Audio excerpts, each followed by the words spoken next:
안녕하세요. 백사오 목사입니다. 오늘은 8월 8일 금요일 아침입니다. 오늘도 변함없이 신실한 마음으로 하나님의 말씀과 함께 하루를 시작하는 여러분 모두에게 좋으신 하나님의 넘치는 은혜가 하루 종일 함께 하시기를 바랍니다. 오늘 하나님의 말씀은 스가랴 3장 말씀인데요. 오늘 본문은 스가랴에 있는 8개의 환상 중에 네 번째 환상을 다루고 있습니다. 오늘 본문에서는 영적 세계인 천상에서 벌어지는 일의 한 모습을 환상으로 보여주신 것인데요. 그것은 바로 하나님의 백성 이스라엘 공동체를 향하여 하나님 앞에 이스라엘을 참소하는 사단과 그에 대한 하나님의 응답으로 이루어져 있습니다. 배경이 되는 것이 1절의 말씀인데요. 대지상 여호수아는 여호와의 천사 앞에 섰고 사단은 그의 오른쪽에 서서 그를 대적하는 것을 여호와께서 내게 보이시니라. 사단은 언제나 하나님의 백성을 고발하고 참소하는 일을 합니다. 사단은 우리를 속여서 온갖 죄를 짓게 하다가 그리고 우리가 죄를 짓고 악한 행위를 하게 될 때 그리고 그 가운데 있을 때 하나님 앞에 우리를 참소하고 고발하며 정죄하는 일을 하여서 마침내 우리도 사단과 함께 지옥불에 떨어지도록 하려는 것이 사단의 속셈이고 사단의 전략인 것입니다. 그런데 놀랍게도 오늘 본문에서 이렇게 사단으로부터 참소받고 있는 하나님의 백성, 그 백성을 대표하는 대제사장 여호수아에 관하여 주님이 어떻게 응답하시나, 이것이 오늘 본문의 핵심인데요. 2절을 제가 읽어보죠. 여호와께서 사단에게 이르시되 사단아 여호와께서 너를 책망하노라. 예루살렘을 택한 여호와께서 너를 책망하노라. 이는 불에서 꺼낸 그슬린 나무가 아니냐 하실 때, 본문은 하나님께서 하나님의 택한 하나님의 사람을 정죄하는 사단을 책망하신다고 하고 계십니다. 그러면서 하나님께서 하나님의 사람을 바라보실 때 두 가지 관점으로 바라보는데, 첫째는 하나님이 택하셨다. 내가 택한 이스라엘이 아니냐 하시면서 하나님의 주권적 선택과 하나님의 택함에 관하여 사단이 도전하지 못하도록 내가 택한 내 백성이다 라고 먼저 말씀하십니다. 이것은 왜 중요하냐 하면 하나님께서 사단에 대해서나 우리를 바라보실 때 행위 이전에 하나님의 선택, 하나님의 주권적 선택을 먼저 보신다는 사실을 말해줍니다. 우리가 우리의 행위대로 하나님 앞에 심판받는 것만이 아니라 하나님의 주권적 선택으로 인하여 우리가 하나님의 백성이 되고 하나님의 자녀가 되고 거룩한 이웃을 덧입게 된다는 것을 보여주신 것입니다. 그러므로 행위 전에 우리의 존재가 하나님 앞에 용납받고 하나님의 앞에 세워졌다는 사실을 말해준 것이죠. 두 번째는 하나님이 우리의 행위와 우리의 삶을 바라볼 때 연민과 애정 가득한 눈으로 바라보신다는 사실을 보여주고 있는데요. 그것이 바로 이는 불에서 꺼낸 그슬린 나무가 아니냐라고 이야기하고 계신다는 것입니다.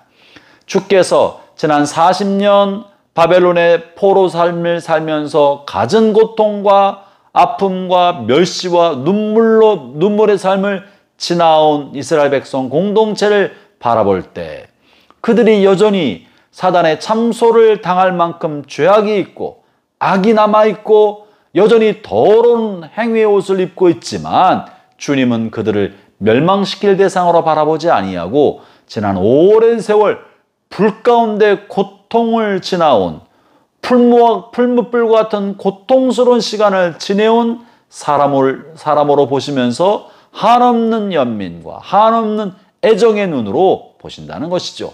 그래서 불에서 막 꺼낸 그슬린 나무처럼 여기시는 거예요. 또 하나 홀로 대제사장 여호수아가 본문에 보면 더러운 옷을 입고 있다고 말합니다. 3절의 말씀인데요. 여호수아가 더러운 옷을 입고 천사 앞에 서 있는지라. 이 옷은 그의 행위를 상징합니다. 요한계시록의 관점에서 볼 때 옷은 성도의 행실이다 라고 표현하고 있습니다. 여호수아가 더러운 옷을 입고 있다는 것은 행실이 더럽고 의롭지 못하고 추악하고 불결하고 오염됐다는 것을 말해줍니다. 그런데 놀라운 것은 이 더러운 행실 때문에 하나님이 여호수아 또 여호수아로 대표되는 이스라엘 백성 공동체를 내치는 것이 아니라 비록 그들이 더러운 옷을 입고 있지만 하나님의 무한한 자비와 용서하심과 구속의 은총으로 이 더러운 옷을 벗기시고 의로운 옷, 깨끗한 세마포 옷을 다시 입혀주신다는 사실이 본문에 기록되어 있는 것이죠. 그것이 4절입니다.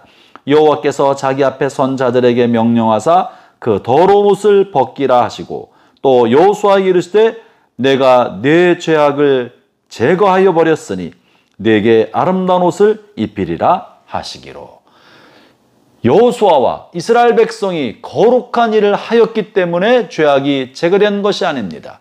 소와 염소와 양으로 하나님 앞에 속죄제를 드렸기 때문에 용서함 받은 것도 아닙니다. 이스라엘 백성 공동체 죄를 용서해 주신 것은 하나님의 무조건적인 은총에서 나온 것이고 이 무조건적인 은총은 예수 그리스도의 구속적 은혜로부터 나온 것입니다. 본문에는 그것이 실려있지 않지만 하나님의 관점, 통시적 하나님의 관점 속에는 예수 그리스도의 구속의 은총, 대신 죽으시는 구속의 은총으로 우리의 모든 죄를 용서해 주시고 제거하시며 이제는 의로움의 옷을 덧입혀 주시는 것이죠. 그러므로 사랑하는 형제자매 여러분, 저와 여러분은 창세전부터 하나님의 선택함을 받은 하나님의 백성입니다. 저와 여러분은 하나님의 아들 예수 그리스도의 구속의 은총으로 모든 허물과 죄악을 용서함 받은 사람입니다. 저와 여러분은 우리의 삶의 행실이 부끄럽고 죄악된 것이 여전히 남아있음에도 불구하고 하나님은 우리의 죄악을 없애시고 깨끗한 의로운 옷, 깨끗한 옷을 덧입혀 주셨다는 사실을 잊지 마십시오. 그러므로 이제 남은 생애를 살아가는 동안에는 더 이상 더러운 옷을 입은 삶을 살 것이 아니라 깨끗하고 변화된 옷을 입은 사람으로 거룩한 삶, 의로운 삶을 살아가는 복된 하루 되시기를, 또 남은 생애 되시기를 주의 이름으로 축원합니다. 기도하겠습니다. 하나님 아버지 감사합니다. 돌아보면 언제나 부끄러운 것뿐이고 가득한 죄악을 바라볼 때 하나님 앞에 민망하고 송구스러운 것뿐입니다. 그러나 우리의 행위대로 우리를 대하지 아니하시고 하나님의 무한한 자비와 우리 구주 예수 그리스도의 구속의 은혜로 저희를 대하시어서 우리의 모든 죄악을 제거하시며 그리스도로 말미암은 의로운 옷을 입혀주시니 감사하고 감사합니다. 주님이 저를 행실로 대하지 않고 주님의 은총으로 대하심처럼 저도 다른 사람을 대할 때 나를 향한 그들의 행실로 대하지 아니하고 하나님의 은혜로 대할 수 있도록 하여 주시옵소서. 예수님 이름으로 기도합니다. 아멘.